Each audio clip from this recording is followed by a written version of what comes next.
अब मैं दूसरा लेक्चर जो है देने जा रहा हूँ। I am going to discuss the second lecture for class 9। ये बहुत बड़ा है, बिग है। इसको 2 पार्ट में मैंने किया है क्योंकि उतना कंटिन्यूसली बोलने में हमको दिक्कत होती है, तो कोशिश किया हूँ कि 30-35 मिनट में ख़त्म हो जाए। तो 2 पार्ट में, फर्स्ट पार्ट में मैंने क्या किया है, फर्स्ट पार्ट जो है I am going to discuss about zero polynomial और फैक्टराइजेशन। फैक्टर का मतलब समझ जाइए, 4 का फैक्टर क्या होता है, 1 × 2 × 2। तो अब पॉलिनोमियल में फैक्टर कैसे किया जाए वो मैं बताऊंगा। ध्यान सुनिए, ये चार्ट बहुत इंपॉर्टेंट है, इसको देखिएगा। ये सब आप जानते हैं। हम यहाँ पर पॉलिनोमियल अलजेब्रिक एक्सप्रेशन के फॉर्म में लिखेंगे। जो भी अलजेब्रिक एक्सप्रेशन है वो पॉलिनोमियल है ही है, ठीक है। अब जैसे आप जानते हैं कि पेरीमीटर ऑफ स्क्वायर क्या होता है, 4 × साइड होता है, और साइड को लिटरल वेरिएबल लिखा जाता है एक्स। एक्स पहले आता है इसलिए एक्स लिखा जाता है, फिर Y Z, X Y Z, ठीक है। तो 4x है। अब इसका देखिए कोफिशिएंट क्या है, 4 है। एक्स का कोफिशिएंट, क्योंकि 4 को 4 × x है तो 4 कोफिशिएंट हो गया। और सिंगल वेरिएबल का एक्स है। नंबर ऑफ टर्म क्या है, एक ही है। और टाइप ऑफ पॉलिनोमियल क्या है, मोनो, माने एक को मोनो कहते हैं। और डिग्री क्या है, पावर, चूंकि इसका एक्स का हमेशा 1 होता है, जो मैं पहले बता चुका हूं कि any literal any number has a product of 1, power of 1 and division bye 1। तो ये मोनो हो गया। उसी तरह से देखिए एरिया क्या होता है, साइड इंटू एक्स स्क्वायर, तो एक्स स्क्वायर हो गया। इसका कोफिशिएंट क्या है, 1। वेरिएबल क्या है, एक्स। टर्म क्या है, 1। और टाइप ऑफ पॉलिनोमियल क्या है, मोनो। और पावर क्या है, 2। ये नॉन लीनियर हो जाता है, बाद में बताएंगे। 7 है, केवल कांस्टेंट है। इसमें कोफिशिएंट का लिए कोई बात नहीं है, कांस्टेंट, ये कांस्टेंट यहां कहा जाएगा। वेरिएबल 0, नंबर ऑफ टर्म 1, 0 पाने में, क्योंकि x का पावर 0 है, 0 नॉट डिफाइंड। अब जैसे मैं एक और चीज लिख देता हूं यहां पर, शायद आप समझ जाएंगे क्यों मैं कह रहा हूं। x × x का पावर 0, और किसी भी चीज का पावर 0 हो तो उसको वैल्यू 1 होते, तो 7 हुआ, इसलिए सब यहां पर लिखा गया है। अब देखिए यहां तो फार्मूला है। अब एक्स स्क्वायर 1 है तो क्या है, 2 टर्म है, एक्स स्क्वायर, और एक्स स्क्वायर कोफिशिएंट क्या 1 है, और कांस्टेंट क्या है, माइनस। कोफिशिएंट और कांस्टेंट दोनों का है, देख लिया। तो कोफिशिएंट पहले आ गया, कांस्टेंट बाद में आ गया, ठीक है। अब देखिए, अब ये देखिए, यहां देखिए, यहां पर कोफिशिएंट 1 है, -1 है, और कांस्टेंट 3 है। अब एक्स वेरिएबल है, नंबर ऑफ टर्म 3 है, तो ट्राइनोमियल, 2 है तो बायनोमियल, या बायनोमियल या बायो, और उससे ज्यादा तो क्वाड्रिनोमियल, 1 टर्म है। ये सिंपल है, इसमें कोई दिक्कत नहीं। लेकिन अगर जनरल में अगर इसको लिखा जाए, if you want to write a polynomial general form, तो कैसे होता है, you have to assume the variable has a power n। देखिए an x⁴n। अब 1 से कम होगा n-1, तो ये भी 1 से -1 कर दिया गया। ऐसे जाते जाते कहां तक चला गया, ये 0, क्योंकि x का पावर 0 हो जाएगा यहाँ पर। अब मैं लिख देता हूं, आप समझ लीजिएगा, ये x का पावर 0। देखिए 0 1 2 3 4 5 6, राइट टू लेफ्ट ऐसे जाएंगे, और a01 कांस्टेंट। अब ये देखिए, देन a0 इज 0। अगर सभी 0 हो जाए तो a0 क्या हो जाएगा, 0 पॉलिनोमियल हो जाएगा। Where n is a whole number, ये ध्यान, होल नंबर है, 0 से लेकर इंफिनिटी तक। कहीं पर भी मैं natural number, whole number, integer, उसको ध्यान से सुनिएगा, वो पहले मैं डिफाइन कर चुका हूं। अब देखिए, अब इसमें बताना है आपको क्या क्या क्या है। ये 1 वेरिएबल है, because variable x is there, coming in 2 terms. और यहाँ 3 है तो ट्राइनोमियल है, 2 टर्म है, टर्म। अब देखिए, it is a 1 variable y। यहां पर देखिए, it is not a 1 variable, because variable power is not whole number, तो ये नहीं है, ये पावर हाफ है। यहां पर क्या है, it is not 1 variable term, क्योंकि इसमें अगर y को y -1 कर तो पावर क्या हो जाएगा, -1 हो जाएगा, ये होल नंबर होना चाहिए। अब example, right the coefficient of x square, सब में कोफिशिएंट लिखना है। 1 हो गया, -1 हो गया, पाई बाई 2 हो गया, कोफिशिएंट ऑफ एक्स स्क्वायर क्या पाई बाई 2 है, यहाँ कोई एक्स स्क्वायर है नहीं है तो 0 हो गया, 0 एक्स स्क्वायर लिखा हूं यहाँ पर। Give one example each binomial degree of 35 and nominal degree of 100 कह रहा है। अब देखिए बाइनोमियल ऑफ डिग्री 35 का मतलब पावर 35, अब दो टर्म है तो +1 कर दीजिए। मोनोमिनियल है तो 3 into X to the power 100, 3 coefficient हो गया, वो हो गया। कोफिशिएंट आप कुछ भी दे सकते हैं, इसमें कोई दिक्कत, पावर हमेशा रहना चाहिए। मोनोमिनियल का डिग्री का 100 का पावर 100 हो जाएगा, इसका 35 हो जाएगा। Right the degree of each polynomial.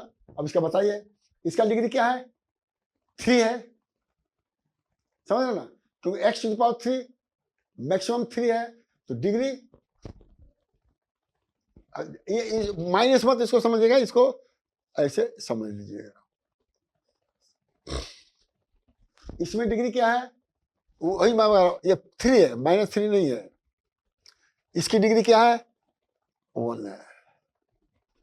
3t का डिग्री क्या है, 1 है। डिग्री -1 नहीं होता है, डिग्री 1, वो हमारी गलती थी, हमने सुधार दिया। 0 polynomial it only contains constant single term, मैंने एक में खाली कांस्टेंट ही रहेगा तो 0 पॉलिनोमियल हो जाएगा। जैसे जितने भी नेचुरल नंबर है, होल नंबर है, सबका पावर क्या है, अगर 0 कर दीजिएगा, नहीं उसका पावर 0 होता ही है, गुणा X to the power 0 equal to 1। अब देखिए, अब इसके बारे में कह रहा है, और विल 0 पॉलिनोमियल कह रहा है, when P x function of x this will be A 0 polynomial. कब 0 पॉलिनोमियल होगा, अब देखिए, अगर x इक्वल टू 1 रखेंगे तो क्या आ गया, 4 आ गया। b में x इक्वल टू -1 रखेंगे तो -12 आ गया। ध्यान सुनिएगा, x इक्वल टू 0 रखेंगे तो px क्या आ गया, -2 आ गया।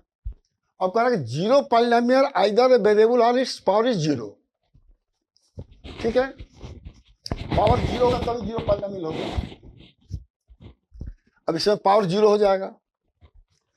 Find the value of each polynomial for given value of the variable.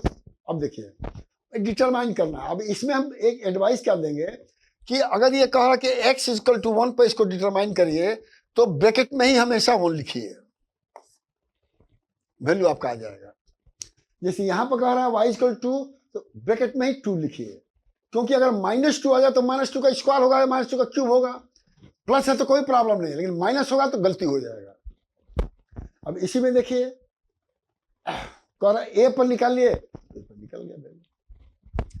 No, यही में value of variable should be always place in the small bracket.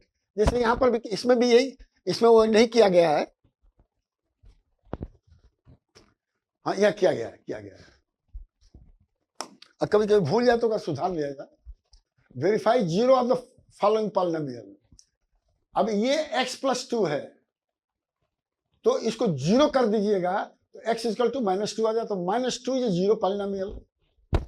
-2 क्या है, इसका कोई वेरिएबल है नहीं, लेकिन x इक्वल टू ये 0 रखे तब हुआ है। उसी में इसको 0 तो x हाफ आ जाएगा, इसको 0 तो -b/a जाएगा। कंक्लूजन, ये 0 पॉलिनोमियल नीड्स नॉट बी 0, कोई जरूरी नहीं कि 0 हो। दूसरा, 0 में भी 0 पॉलिनोमियल, 0 है तो 0 polynomial, 0 into X to the power 0, 0 polynomial. Every linear polynomial has 1 variable. Linear मतलब पावर 1 हो, only 1 0। Polynomial can have more than 1 0। Example 4th conclusion, px equal to x -1। अगर इसको 0 करेंगे तो क्या होगा, x भी 0 हो गया, x इक्वल टू 1 भी हो गया। x 0 होगा तो भी 0 होगा, x इक्वल टू 1 तो 2 रूट हो गए। 0 1 और 2 0 पॉलिनोमियल। देखिए, find p0, p1, p2 for each of the following. Example दे दिया गया है। p0 का मतलब x 0 रखिए, p1 का मतलब सिंपल, अब गुणा भाग आवे के चाहिए भाई 1 डिजिट का। Verify whether following are 0 polynomial indicate against them. For verification zero पर पुट पॉलिनोमियल जीरो, सबको जीरो के बराबर कर दीजिए तो x इक्वल टू क्या आएगा -1/3 आ जाएगा। यहाँ क्या है x इक्वल टू +5/5 आ जाएगा। इसमें x + 5 को जीरो कर दीजिए, 3x इक्वल टू जीरो तो x इक्वल टू जीरो हो जाएगा, cx + d equal to x equal to d/c आ जाएगा। अब फैक्टराइजेशन पर ध्यान दीजिए, बहुत जरूरी है। फैक्टराइजेशन का जो है बहुत इंपॉर्टेंट है, वो समझना जरूरी है।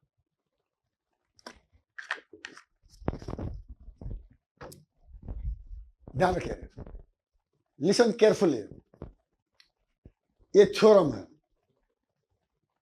क्या और ये theorem px is a polynomial, कोई पॉलिनोमियल है जहां पर n जो ग्रेटर इक्वल टू 2 हो जाएगा, और a is any real number, कोई रियल नंबर का मतलब बता चुका हूं, होल नंबर भी हो सकता है और डेसिमल नंबर भी हो सकता है। Then x - a is a factor of px where p is 0।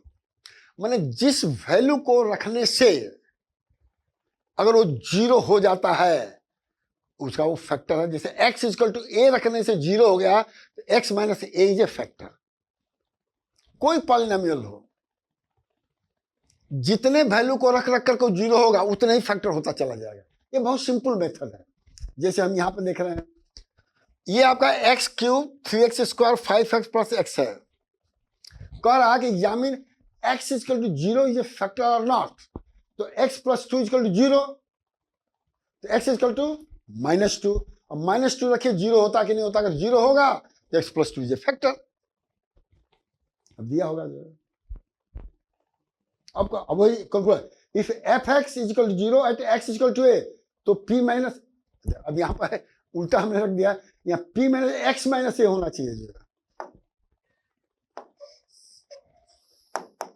अब देखो 9th में आके तो तेज हो गए बजा, 8th लेकिन से तो ज्यादा समझदार हो गए बड़ा, तो कहीं हमसे गलती लिखा तो सही कर लिया जाए। ठीक है, ये फैक्टर का डिफिनेशन है। अब देखिए, find the value of k if x equal to 1, कुछ नहीं करना है, उसमें x इक्वल टू 1 रख दीजिए, तो x इक्वल टू 1 रखेंगे तो 0 हो गया, तो x - a is a factor. ठीक है, अब देखिए, अब कह रहा k निकालिए, तो px में जब देखेगा x इक्वल टू 1 रखेंगे तो k की वैल्यू ना निकल जाइए, बड़े आराम से निकल जाए, वेरी इजी। अब इसमें कोई कहेगा प्लस नहीं आ रहा, माइनस नहीं आ रहा, लेफ्ट से राइट में जाएगा तो निगेटिव नहीं हमको आ रहा, निगेटिव हुआ तो प्लस। भैया तो फिर पढ़ क्यों रहे हो, ये तो बहुत शुरू से मैं बता रहा हूं, ये ध्यान रखे रहिएगा। अब देखिए, अब ये बहुत इंपॉर्टेंट चीजें हैं, यहां पर दिया हुआ है कि ax² + bx + c को इसका फैक्टर निकालना है। 2 मेथड होगा, मैं बता रहा हूं अभी से, 2 मेथड। इसको हम फर्स्ट टर्म कहेंगे, बी को second term, first term, second term, third term, ये 3 टर्म कहेंगे, ध्यान रखिएगा। मान लीजिए लेट अस अज्यूम कि इसके फैक्टर की ये होता है, एक ये होता है, मान लीजिए भाई, तारा समझ में आता कोई बात समझावे ला तो ना सर, अरे मान लेने भाई सब ठीक ठाक बा, कह जाला ना। उसी तरह से similar way you assume that px + q rx + s is a factor. ये पावर 1 है, इसका पावर 1 है, तो दोनों का गुणा होगा तो पावर 2 हो जाएगा। अब इसको गुणा कर दिए तो आपको ये आ गया है, तो ए क्या हो गया, pr आ गया कि नहीं, कंपेयर करिए, b ये आ गया और c ये आ गया। ध्यान सुनिएगा। अब देखिए, अब ये जो है क्या है, सम ऑफ कोफिशिएंट ऑफ x², क्या है x² का कोफिशिएंट क्या है, ps एंड कांस्टेंट c। जरा बताइए, sum of the coefficient of ps and c qs। देखिए ए तो pr हो गया, c qs हो गया, ठीक है ना, ये pr हो गया, c qs हो गया, और बीच वाला टर्म है ये कोफिशिएंट किसका, ये x का कोफिशिएंट है, x² का कोफिशिएंट है, सम ऑफ कोफिशिएंट ऑफ x। देखिए x² यहां पर गलत से मैं लिख दिया हूं, ये यहां पर ये क्योंकि एक्स स्क्वायर का तो ये है, ये एस का होना चाहिए, ठीक है। क्यों? देखिए पी एस है, एक्स का कोफिशिएंट है, कांस्टेंट क्यू एस है, तो सम हो गया कि नहीं हो गया? पी एस और क्यू आर, देखिए two term P S and Q S has been open by splitting ये ए सी। अभी मैं बता रहा हूं आपको, जो ज्यादा ए सी क्या है, पी आर है, ए क्या है, पी आर है, और सी क्या है, क्यू एस है। यही के एडजस्ट कर देगा जा, तो एस को इधर लाइए, आर को, तो पी एस और क्यू आर हो गया, और उसी का सम ये है। मैंने ए सी को प्रोडक्ट करेंगे और उसका फैक्टर को रीऑर्गेनाइज कर देंगे, तो उसका सम क्या आएगा, एक्स का आना चाहिए। वही sum of coefficient of x, p S and constant Q s. बात समझ रहे ना? अब देखिए बहुत इंटरेस्टिंग है ये, ध्यान रख लीजिएगा। अब देखिए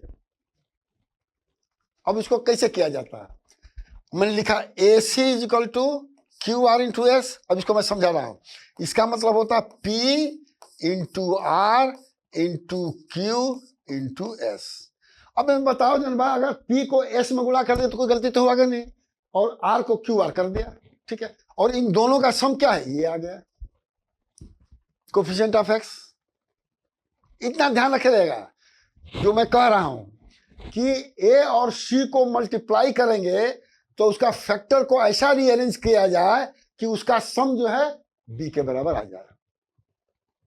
ये इतना ना ध्यान नहीं तो कुछ ना कर बजा ध्यान। फिर रिपीट करो था कि कोफिशिएंट ए, एक्स स्क्वायर का कोफिशिएंट और कांस्टेंट के कोफिशिएंट को गुणा करिए और उसका फैक्टर ऐसा एडजस्ट करिए, ऐसा मिलाइए कि दोनों का सम, टू फैक्टर ऐसे निकाले कि दोनों का सम ये आ जाए।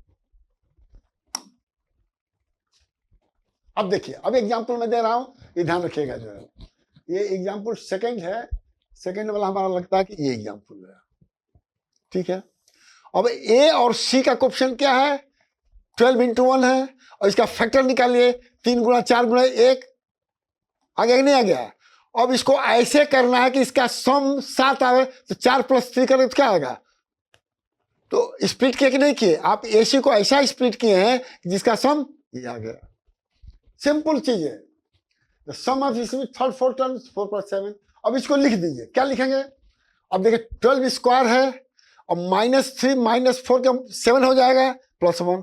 अब इसमें से आप 3x कॉमन ले लीजिए, तो ये बच जाएगा, या ये बच, फैक्टर आ गया। तो स्प्लिटिंग मेथड इसको बोलते हैं, क्योंकि ए और सी के कोफिशिएंट को ऐसा तोड़े हैं, छोड़े हैं दो टर्म में कि उसका सम कोफिशिएंट ऑफ एक्स के बराबर आ गया।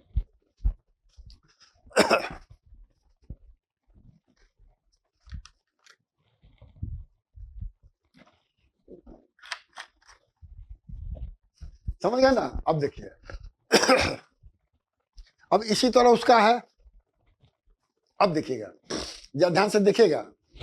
अब इसमें क्या है कि अब ये फैक्टर थ्योरम बी कह रहा है, जो ए दो बना बता गया था ना थ्योरम, जो है ना ए और बी बता गया, तो थ्योरम कहीं पहले बता गया होगा। चलिए वो पढ़ लीजिएगा, हम बता रहे हैं यहाँ पर। अब यहाँ पर ऐसे दिया है, तो x को कॉमन ले लीजिए, तो यहाँ एक्स स्क्वायर 17/x और 5/x आ गया। बात समझ गए? कोई दिक्कत नहीं। उसी तरह से यहाँ a 1 है, यहाँ 5/c AC हो गया। ध्यान सुनेगा। अब ये 2/3 हो गया। अब इसके 5/2/3 के फैक्टर कितने हो गए? +-1/2 भी होगा, +-1/3 भी होगा, +-5/2 होगा, 5/3 होगा, +-1 भी। ये ऑल पॉसिबल फैक्टर्स हैं। अब जिस फैक्टर में ये 0 होगा वही उसका फैक्टर हो जाएगा। अब ये करना बहुत कठिन काम है, बहुत लंबा काम है। तो पहले इन्होंने क्या किया कि px is equal to 0 for any possible factor of step 2, then that factor will be used to determine the factor of x। अब उदाहरण दिया है, it is a trial conversion method में कठिन मसला है। x is equal to -3 रख देंगे तो ये 0 हो जाएगा। इसका मतलब x + 1/3 है फैक्टर। फर्स्ट फैक्टर, फिर कह रहा है x माइनस 5/2 रखेंगे तो ये फैक्टर हो जाएगा। इसलिए इसको मैं बहुत ज्यादा जो है प्रिफर नहीं करूंगा, लेकिन क्वेश्चन अगर पूछता है तो जब तक टिक नहीं याद रहेगा नहीं कर सकते हैं। अब टेबल अगर नहीं याद रहेगा तो आप नहीं कर सकते, ध्यान रखें, मतलब केवल 2 से लेकर के 0 से लेकर 9 तक, 1 से लेकर 9 तक का टेबल याद रहना चाहिए, तो बड़े आराम से कर लेंगे इसको। कंवर्सन मेथड इसीलिए हमने लिखा है। अब इसका देखिए सिंपल है, अब इसमें भी देखिए it is cubic polynomial, power 3 है तो मैक्सिमम पावर कितना हो गया x। अब now consider all the possible factor of 120, क्योंकि AC 120 है तो 120 है, ये इतना है। अब इसको रख के टेस्ट करोगे तो कठिन नहीं हो जाएगा, लेकिन ट्राई कर सकते हैं। पहले +1 रखें, जनरली आपके क्वेश्चन में दिया रहेगा +1 0 होगा तो x माइनस 1 फैक्टर हो गया। अब x माइनस 1 फैक्टर हो गया, जनरली इसी तरह होता है।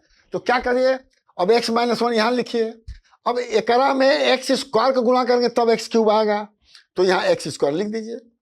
अब ये x cube minus x square हो गया, ध्यान रख लीजिए माइनस x स्क्वायर, लेकिन वहां पर 23x स्क्वायर है तो माइनस x स्क्वायर और माइनस 22x लिखेंगे तब आपका होगा। फिर x माइनस 1 लिखिए तो ये हो जाएगा, फिर 22x है, उसी तरह करते चलिए और इसको इसे लिख दीजिए। तो x माइनस 1 अब ये होगा। अब इसका निकालना आसान है, बड़े आराम है, 120 का फैक्टर करके अपना कर लीजिए। तो इस तरह के सवाल ये टिक कहते हैं, इसको लिख लेना चाहिए कहीं कि क्या कह रहा है। अब जनरली क्या होता है, आप लोग के लेवल में 1-2 टर्म में वो 0 हो जाएगा, ऐसा नहीं दिया कि पूरा करना पड़ेगा, जैसे पहले वाले में हो सकता है उसमें भी, ठीक है ना।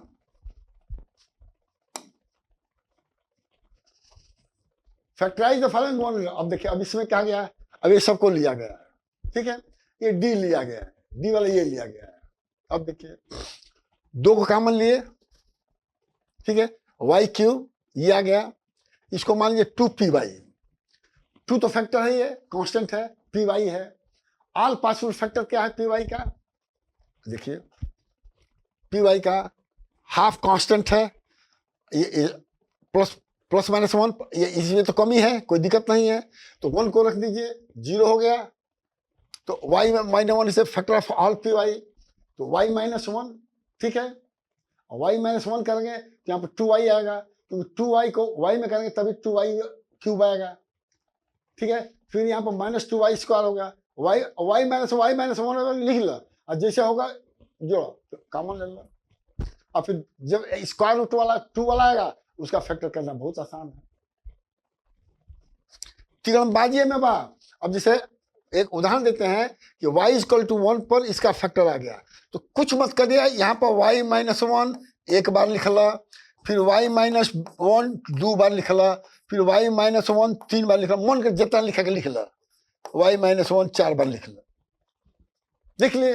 अब लेकिन आपको जो है यहाँ पर 2y क्यूब आना चाहिए, तो इसमें जब तक आप जो है 2y स्क्वायर का नाम मल्टीप्लाई करवा तो 2y क्यूब ना हो, चाहे है ना मल्टीप्लाई कर चाहे ना मल्टीप्लाई कर, कोई फर्क नहीं पड़े, लेफ्ट में करो चाहे राइट में करो, multiply left right no problem, a into b equal to b into a, ठीक है। अब यहां पर आप मल्टीप्लाई कर रहे हैं, ध्यान सुनिए, तो ये तो 2y क्यूब आ गया, यहाँ पर आ गई 2y स्क्वायर, लेकिन बाबूजी यहाँ पर प्लस y स्क्वायर है, तो क्या करेंगे, ये प्लस y स्क्वायर तभी आएगा कि यहां पर लिखेंगे प्लस 3y को प्लस 3y स्क्वायर और minus 2y square equal to y square. अब देखो फिर है आ गए माइनस 3y है जाएगा माइनस 2y, तो यह क्या हो जाएगा प्लस कर दो, तो अब देखिए 3y y माइनस 1 कहां चला गया,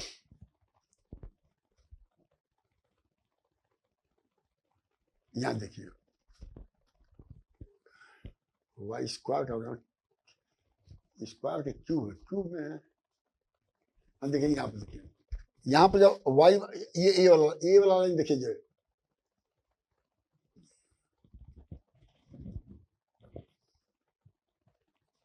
मैंने अब देख लीजिएगा, जो जहाँ तक मेरा ख्याल है कि यहाँ पर 2y² होना चाहिए और 3y अब +1। अब ठीक है, अब मैंने अब यही तक काम चल जाता तो है करके मिटा दिया जाए।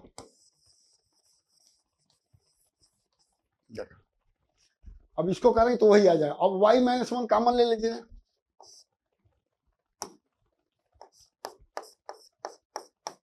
यही क्या बचे 2y² + 3y + 1। देखिए यही आ गया तरीका। लिख जितना बार लिखे हुआ जितना खत्म हो जाएगा बाद में मिटा दो। अब देखिए, use factor theorem to determine whether this is a factor of this और नॉट। अब देखिएगा, अब ये कह रहा है कि ये इसका gx इज ए फैक्टर और नॉट, तो इसको 0 कर x = 1 रखिए। x = 1 पर 0 आता कि नहीं आता? आता तो फैक्टर, नहीं आता तो नहीं factor. Find the value of k x - 1 0। x = 1 रखिए, x = 1 रखेंगे, 0 करें तो k की वैल्यू अपने आप आ जाएगा। Thanks for watching part 1 of lecture 2। बहुत आसान है ये, और इसको अगर ठीक से कर लीजिएगा तो कोई दिक्कत नहीं है। अब इसके बाद पार्ट 2 बाद में हम बताएंगे। Thank you very much. और हमारी बात को ध्यान में रखा सर, सब बाबू लोग, आप लोग बड़े हो गए हैं, ये ध्यान रख लीजिए, समझ सकते हैं अच्छा बुरा, पढ़ाई ना पढ़ाई, तो ये ध्यान रख लीजिए।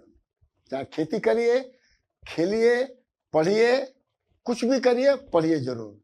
समझदार रहिए, दूसरों को कष्ट कम कर दिए, माता पिता की सेवा करिए, गुरु की सेवा करिए, आनंद रहेगा जीवन। Thank you very much.